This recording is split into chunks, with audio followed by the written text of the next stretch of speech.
Let's turn our attention now to Canada, where two international students from India have been sentenced to 3 years in prison and will possibly be deported after they serve the term after they killed an Indigenous man last year in a hit-and-run case in Surrey.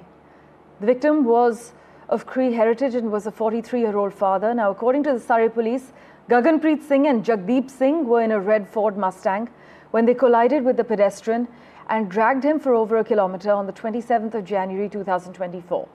The victim was declared dead at the scene. Maha Siddiqui has been tracking the story closely. She joins us with a quick update at the moment. Maha, so two international students from India have now been sentenced to 3 years in prison in Canada? That's right, Parmeshwar. 3 years in prison and being deported after that to India. They were on a student visa since 2022. And this incident took place last year when, as you pointed out, they hit the pedestrian. And more than that, it was a hit-and-run case which has landed them with a 3-year prison term and deportation. This is because, as the court observed, that it would have been an accident. This is what the prosecution said, and a tragic one.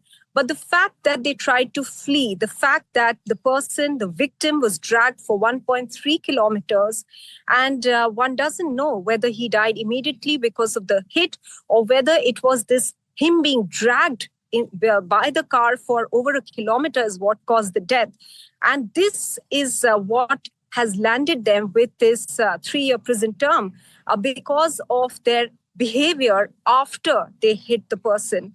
The decision that they took at that moment to flee rather than step out, help, and get the victim's support and help at that time has led to the death of the person, an Indigenous person from the Cree community, identified as GJ on the request of his family. They didn't want his details revealed in the media. And this is what has landed them. That is Gaganpreet Singh and Jagdeep Singh, this 3-year prison term and deportation after that. Both of them are international students, both hail from India.